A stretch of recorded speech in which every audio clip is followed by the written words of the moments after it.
Broadcasting live from SOAHR 2023 at the Gas South District Convention Center in Duluth, Georgia, it's time for North Fulton Business Radio. Brought to you by Oberman Law Firm, helping you navigate the complexity of workplace issues. Now, here's your host. And hello again, everyone. John Ray back with you from the Gas South District Convention Center, SOAHR 2023, the annual conference of SHRM Atlanta. This has been a fantastic conference. 750 people here, business leaders, HR leaders, people management professionals. It's been a terrific time, and we're grateful to Oberman Law for their underwriting these interviews for us. If you've got a complex legal issue in the workplace, Oberman Law can help. I want to welcome Abby England to the program. She is with Abby England Wellness. Abby, welcome. Thank you for having me. Yeah. I'm excited to be here. Yeah, thanks for stopping by. So tell us a little bit about you and your work. Mm-hmm. This is my first SOAHR. Okay. Yeah. Congratulations. Thank you. Yeah. I'm new to Atlanta. Okay. So it's a good way to get acclimated and meet a lot of people. Yes. But I have a 15-year background in marketing, sales, program management with Walmart, Sam's Club Corporate, private equity. And in my own personal life and journey, I, like many people, unintentionally was burning the candle at both ends and got to a point where health issues started to manifest themselves, which led me down a path of having to become my own health detective. Oh, wow. Yeah. And through that journey, I became very passionate about health and wellness and helping others embrace and prioritize their well-being. And so I went through several certifications and programs and am now a national board certified health and wellness coach. Oh, congratulations. That's terrific. Yeah. What a journey. So you talk about the kinds of folks that you work with, and maybe if I'm out there listening to this interview, what do I need to look at in myself to know I need to call Abby? I say in its simplest definition, coaching is helping people get from where they are today to where they want to be. Many of us, we're used to the idea of coaches in sports. I have a sports background, so we're used to that idea, and it's all about self-improvement. And for many people, they've tried things for years and years and just are not getting the results that they want. And so sometimes, a person will realize, I can't keep doing the same things. And so they reach out for help. And that's where a coach can really support one's journey and really is the most effective use of one's time, because a coach isn't going to tell you, here, I have this program, follow this cookie cutter approach. No, a coach is going to work with you to understand, what have you tried in the past? What worked for you? What hasn't worked? What do you like? What do you dislike? What are your preferences? Right. Only you know that. And so you and a coach will come together to design a program and solutions that should work for you based upon your life experiences. So I work with people of high responsibility. I that's kind of my own story, and those are just kind of the clients that naturally gravitate to me as business owners, managers, people who wear a lot of hats, and they're spinning a lot of plates in the air. Right. And one of the plates that they want to keep spinning is their health and well-being. They just need some support in that area. Yeah. No, that makes sense. So you are leading a wellness group today, a session today. Talk about what that's going to look like. Yeah, my session this afternoon is called Prioritizing the 4 Pillars of Health to Maximize Your Potential. Okay. We know that the story of our health is the story of our life. How we show up every day really affects our mindset, our energy, our productivity. And so how we get the most out of each day is prioritizing these 4 pillars of health, which are food, sleep, movement, and stress management. So food, sleep, kind of get those, right? So maybe talk about, let's go through each of the four, because the good news is we don't have a list of 15 or No. something like that, right? So let's go through each of the four and just give the high points there, and maybe the misconceptions that people have, particularly around something like food, right? Yeah. So let's start with the first one. Right? Yeah. And most people know that food is important. Food is fuel, and just like you wouldn't put, I don't know what an alternative is to gasoline in your car, but well, yeah, whatever it is, it won't work, right? Right, exactly. Yeah, it won't right, work. It won't yeah. fuel your vehicle. Right. Food is information. Food is fuel. And so I go through 5 principles of nutrition. There's a lot of information out there. And one does need to take into consideration bio-individuality, just how their body responds. But my 5 principles are the foundation. Everyone's going to agree on these 5 principles. And I take people through eating real food, avoiding unprocessed food, limiting sugar. I talk about how much sugar our bodies can really handle. The average American is eating about 3 times the amount of sugar that our bodies are designed to handle.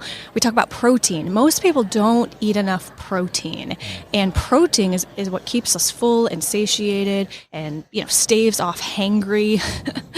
and so I take people through how to figure out how much protein they need. And then the last piece is hydration. Most of us are not drinking enough water. And soda, coffee, tea doesn't really count as water because those can dehydrate you. So those are the 5 principles. We go into much greater detail. Participants will rate themselves where they're at today. I'll talk about this education piece, and then I'll tell stories of clients who maybe had to reframe their relationship with food. Food, for many people, is more of a tool than it is fuel. For many people, it can be reward, stress management, procrastination. And so I also help people how to change their relationship with food. So you hit me right where I live here. So you're talking about the ice cream on the couch, right? I mean, there's a place for that. Okay, There absolutely is. Okay, thank you for that, Abby. I appreciate that. Let's talk about sleep. Okay. Yeah, that's the most important pillar of health. And really? It is, yes. More than the other 3? More than the other 3. Why is that? I think we just inherently can feel when we're underslept. But so when we can feel it, but what that's doing biologically is setting off it's causing the system to go haywire a little bit when we don't get enough sleep. A fantastic book from Dr. Matthew Walker is Why We Sleep, and he really gets into the science of why sleep is so important. I don't have the opportunity to go into the science here with you today, but that book is just it will completely change the game on how you think about prioritizing your sleep. Many of us have I'll sleep when I'm dead mentality. And I'm here to change the narrative to sleep is an investment in tomorrow's productivity. Right. Oh, wow. I like that. That's a terrific way to frame that. So, okay, so our next pillar. You've got movement and stress management. Okay. Which one do you want to talk about? Let's go with movement. Movement. Okay. Yeah. Movement, for many people, your movement should really align with whatever your fitness goals are. For many people, just getting in more steps,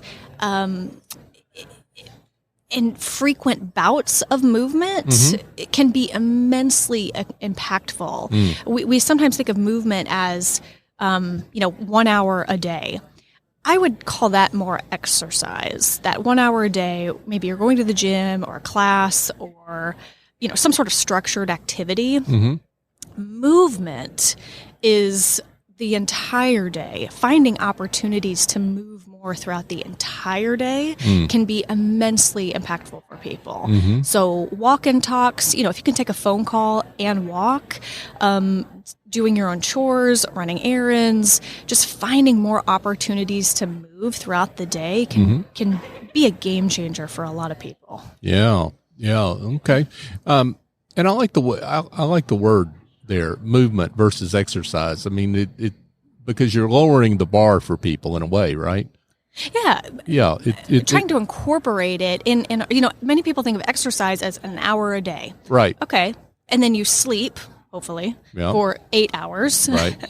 So you've got 15 more hours in the day, if my math is right. You've got 15 more hours in the day to think about how to incorporate more movement in your day. Yeah. Stress management. Yeah. Stress is the silent killer. We're in March Madness. Yes. And so a team can be scoring points and hustling on defense and, minimal turnovers. But at the end, if the other team hits a buzzer beater, that team just lost. Yeah. And I call stress, it can be the buzzer beater, meaning you can be eating healthfully, getting adequate sleep, moving, but if you don't have a way to manage your stress and find those release valves, it can be the buzzer beater that sabotages all of your other healthful efforts. Yeah. Wow. So, what's the takeaway that you hope attendees of your session are going to carry with them?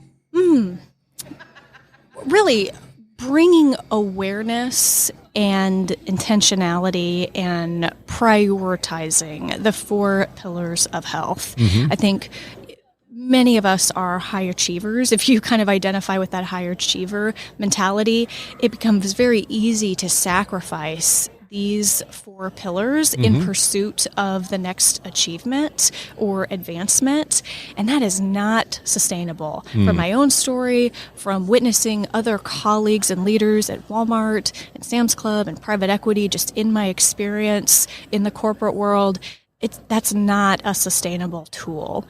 And so my goal is helping people to understand it's a marathon. Your career and your professional development and your personal development, it's a marathon, not a sprint. Great message here from Abby England Wellness. Abby, this has been great. And thank you so much for stopping by and sharing this with us. But before we let you go, let's give directions on how folks can find you if they'd like to learn more about you and your work. Yeah, thank you. Yeah. You can find me on all social media platforms. My website is abbyenglandwellness.com. And I'm also the Wellness Engagement Chair for SHRM Atlanta. Okay. This is the first year SHRM Atlanta has had a Wellness Engagement Committee. And I believe SHRM Atlanta is on the forefront of even having this committee in general as compared to other SHRM chapters, which is really exciting and pioneering of them. And so our committee has developed a calendar of events this year that we encourage not only SHRM Atlanta members, but really any member of the community to come out and join us either for in-person hikes or wellness workshops, or we're doing webinars on sleep and habit formation. So we've got a number of health and wellness activities and events that we've planned for the remainder of the year that we invite everyone to take to participate in. That's fantastic, and that you can find out information on all that on the SHRM Atlanta website, right? You can, yes. Yeah, terrific. SHRMAtlanta.org, I believe I've got that right. Abby England Wellness, thank you again so much for joining us. Thank you for having me. Yeah. Thank you for joining us. This episode of North Fulton Business Radio is underwritten by Oberman Law Firm. Oberman Law helps local, regional, and national clients manage the sensitivities of employee relations in the workplace.